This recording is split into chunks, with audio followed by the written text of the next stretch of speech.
Some families collect art, others collect cars. The Trump family, on the other hand, collect monuments to excess, mansions and architectural declarations that proclaim their success in a language of marble, gold, and square footage. From a Manhattan penthouse, where even the air conditioning vents wear gold leaf, to a Palm Beach club where world leaders dodge golf carts, their properties form a billion-dollar portfolio that redefines residential grandeur. Each home serves as a chapter in an ongoing saga of American ambition, where every purchase makes headlines and every renovation requires its own zip code. In today's episode, we'll give you a grand tour of the Trumps' luxury houses, because this isn't just real estate, it's theatre on a grand scale, where every property must not just impress, but overwhelm.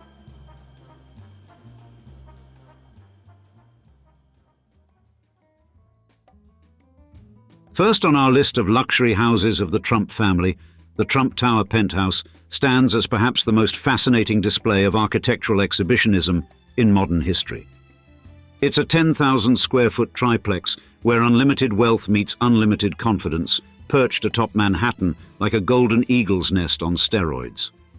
And Louis XIV, were he to wake up in 21st century Manhattan and stumble into this penthouse, would undoubtedly feel right at home. Indeed, the entire residence serves as an audacious love letter to Versailles, though even the Sun King might raise an eyebrow at the sheer audacity of it all. Every surface makes an unequivocal statement that subtlety had no place in the design brief. But the pièce de résistance remains the 24-carat gold leaf, adorning practically every surface that wasn't quick enough to dodge the gilders, as if King Midas had a particularly productive day at the office. Crystal chandeliers hang from the ceilings like frozen waterfalls of pure ostentation, casting what can only be described as money-colored light across rooms lined with enough rare marble to make an Italian quarry owner weep with joy. The kitchen, naturally, comes equipped with Gaggenau and Sub-Zero appliances. One simply cannot heat up caviar in anything less. The Arabescato Corchia marble countertops alone likely cost more than most people's entire homes. But then again, when cooking at this altitude, ordinary granite would be an insult to the zip code. The bedroom suite, wrapped in pink Rosa Macchia marble, presents a masterclass in what happens when someone takes thinking pink to its logical extreme. The adjoining sunlit lounge offers views that reduce Manhattan to a personal chessboard, with Central Park serving as the world's most expensive green carpet.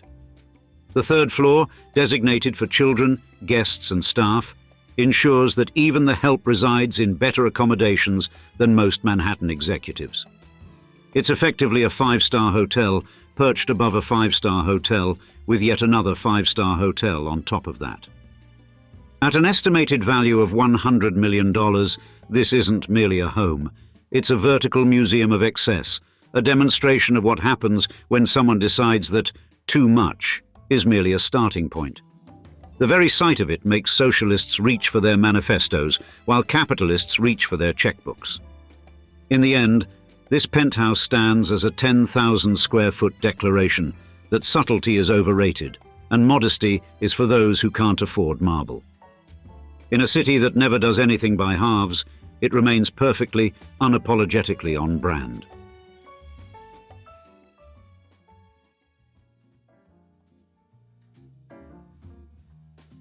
Next on our list, Mar-a-Lago rises from Palm Beach's sun-drenched coastline like a colossal monument to American grandeur. And this is no mere mansion. It's a 126-room statement piece that practically screams excess in every conceivable direction, from the Atlantic Ocean to Lake Worth Lagoon. When Marjorie Merriweather Post built this Mediterranean fantasy in 1927, she couldn't possibly have known she was creating the perfect stage for a future president's particular brand of showmanship. The serial heiress might have named it Sea to Lake in Spanish, but under its current ownership, it might as well translate to more is more. Trump acquired this architectural extravaganza for a mere $10 million in 1985, the real estate equivalent of finding a Picasso at a garage sale. True to form, he promptly decided that what this historic mansion really needed was a 20,000 square foot ballroom slathered in $7 million worth of gold leaf. Because nothing says subtle sophistication quite like a room that makes Versailles look understated. The transformation into an exclusive private club in 1995 was a masterstroke of business acumen. Why own a palatial estate when you can charge others handsomely for the privilege of visiting it? The club rapidly became the ultimate status symbol for the wealthy seeking to network in their natural habitat, surrounded by ornate furnishings and like-minded individuals with similarly robust bank accounts. During Trump's presidency, this pleasure palace evolved into the Winter White House, hosting global leaders who found themselves conducting international diplomacy while dodging golf carts. The 17-acre property suddenly required security measures that made Fort Knox look like a self-storage unit. The main house exemplifies what happens when unlimited resources meet unbridled ambition. With 42-foot ceilings and antique Cuban tiles, the living room alone contains more history than most museums.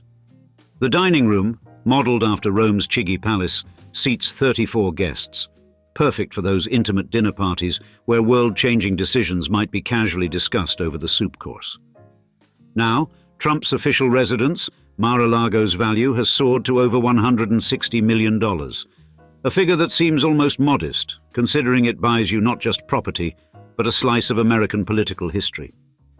The estate has transformed into a symbol of power, privilege, and the peculiarly American knack for turning private wealth into public influence. This tropical paradise, with its manicured gardens and private beach, stands as the ultimate display of American excess, a place where political ambitions and personal branding have merged into something entirely unprecedented. It's the physical embodiment of its owner's philosophy. If something's worth doing, it's worth overdoing spectacularly.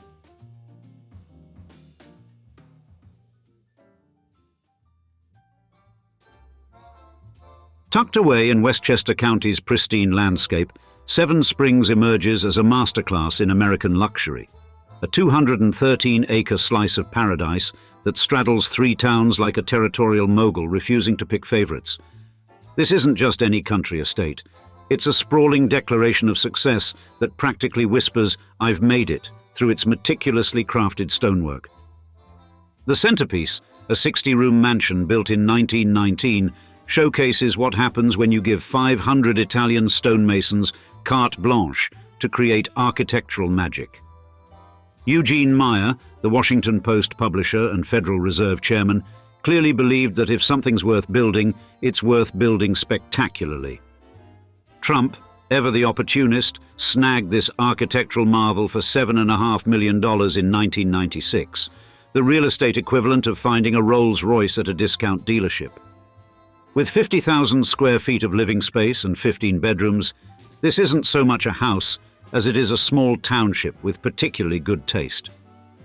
The craftsmanship throughout would make modern builders weep into their power tools, while the ornate details serve as a reminder of an era when rushing the job meant taking only 5 years to complete construction. Adding to the property's illustrious pedigree is a Tudor-style guest house built by H.J. Heinz himself. Yes, that Heinz, the ketchup king. Because apparently, when America's condiment royalty decides to build a vacation home, they do it on your property.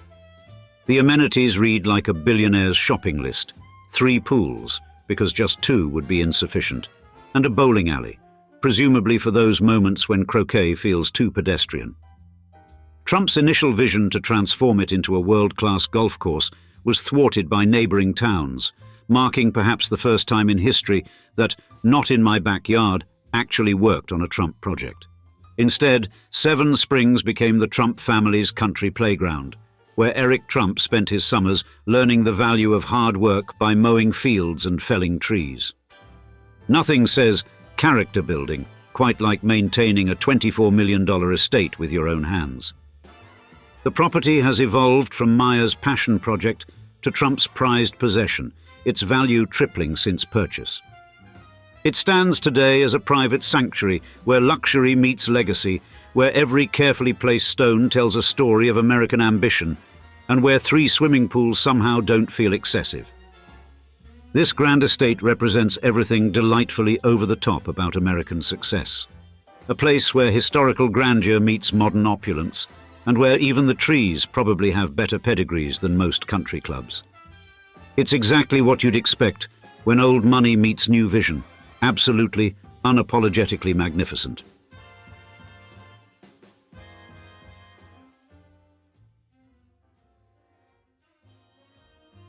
In what might be called the Great Trump Migration to Florida's Gilded Shores, Eric and Lara Trump have planted their flag in Jupiter, naturally within the confines of Trump National Golf Club. The $3.2 million acquisition proves that when it comes to real estate, the apple doesn't fall far from the gold-plated tree. Their new address at 502 Bald Eagle Drive, could anything be more symbolically American, houses the largest mansion in this exclusive enclave. The 7,715 square foot property marries Tuscan inspiration with contemporary flair. Think Italian countryside meets Manhattan penthouse, with a splash of Florida sunshine for good measure. Built in 2004, this 5-bedroom, 7-bathroom palace represents everything you'd expect from a Trump residence. 2 master bedrooms ensure nobody has to compromise on closet space, because sharing is apparently not part of the family motto. The inclusion of a safe room suggests they've learned that even in paradise, it's best to plan for all contingencies. The previous owners, Robert and Natalie Lucia, who purchased the property in 2013 for $2.4 million, must be smiling all the way to the bank. Nothing quite like a Trump connection to add a premium to the price tag. The outdoor space reads like a resort amenity list: swimming pool, outdoor kitchen, and a full cabana bath. Because in Florida, if you're not entertaining outdoors, you're simply not entertaining properly. The setup practically begs for family gatherings, where business deals might accidentally happen between cocktails and canapes. This latest Trump touchdown places Eric and Lara just 5 miles from Donald Jr.'s $10 million waterfront mansion in Admirals Cove. The area has become so saturated with Trump properties that locals have started calling it Trump Town, though the signs aren't quite as big as you might expect. The choice of Jupiter's Trump National Golf Club community makes perfect sense. Why venture far from the family brand? Since Donald Trump acquired it from Ritz-Carlton in 2012, it's been another jewel in the family's ever-expanding Florida crown. As the younger Trumps settle into their Sunshine State sanctuary, they've joined what appears to be a full-scale family relocation to Florida's Golden Coast. It's a move that suggests the future of the Trump dynasty might just lie in this tax-friendly paradise, where the weather is warm and the real estate opportunities are warmer still. Quite the power play, with pool access.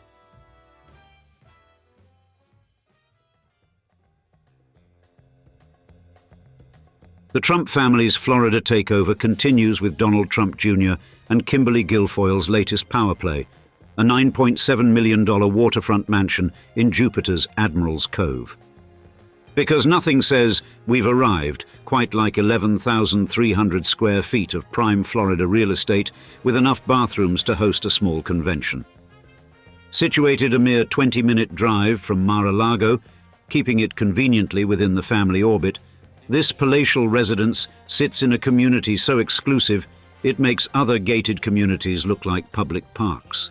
With amenities including a 45-hole golf course, marina, tennis courts and spa, it's essentially a billionaire's playground, masquerading as a neighborhood. The mansion, boasting 6 bedrooms and, wait for it, 11 bathrooms, provides ample space for their blended family. Clearly, nobody in this household will ever have to queue for the facilities. Perched on 1.2 acres at the end of a cul-de-sac, it's the kind of property that whispers privacy while screaming success in equal measure. Previous owners Sherry B. Nelson and her ex-husband, former Yankees pitcher Jeff Nelson, must be feeling rather pleased with their investment acumen. Having purchased the property for $3.5 million in 1995, they've watched it nearly triple in value. Nothing like a Trump connection to add a few zeros to the price tag. Inside this Florida fortress, 2 master bedrooms ensure domestic harmony, while an open-plan kitchen with a glassed-in dining area provides the perfect setting for power breakfasts. The inclusion of a private gym, game room and office suggests someone's planning to mix business with pleasure, a long-time Trump family specialty. The property's strategic location in Admirals, Cove puts Trump Jr. in good company. When your neighbors have included Celine Dion and baseball legend Mike Schmidt, you know you're not exactly slumming it. The community has mastered the art of catering to high-profile residents who prefer their privacy served with a side of luxury. Sitting just 5 miles from his brother Eric's new digs at Trump National Golf Club, this purchase reinforces the family's growing Florida empire. It's as if the Sunshine State is experiencing its own Trump-branded renaissance, complete with golf courses, private clubs, and enough square footage to house a small principality. This latest addition to the Trump real estate portfolio proves that when it comes to Florida property, the family believes in going big or going home, preferably to an 11,300 square foot home with water views and enough bathrooms to never worry about timing your shower schedule. It's exactly what you'd expect from a family that turned excess into an art form, absolutely, magnificently over the top. And now, as always, we'd love to see you in the comments. Which of the Trump family's luxury houses is your favorite? Obviously, the Donald has a certain all-gold everything style, but perhaps you like some of the other family members' homes. We can't wait to hear from you. With that said, thanks for joining us for another episode of Old Money Mansions, and cheers until next time.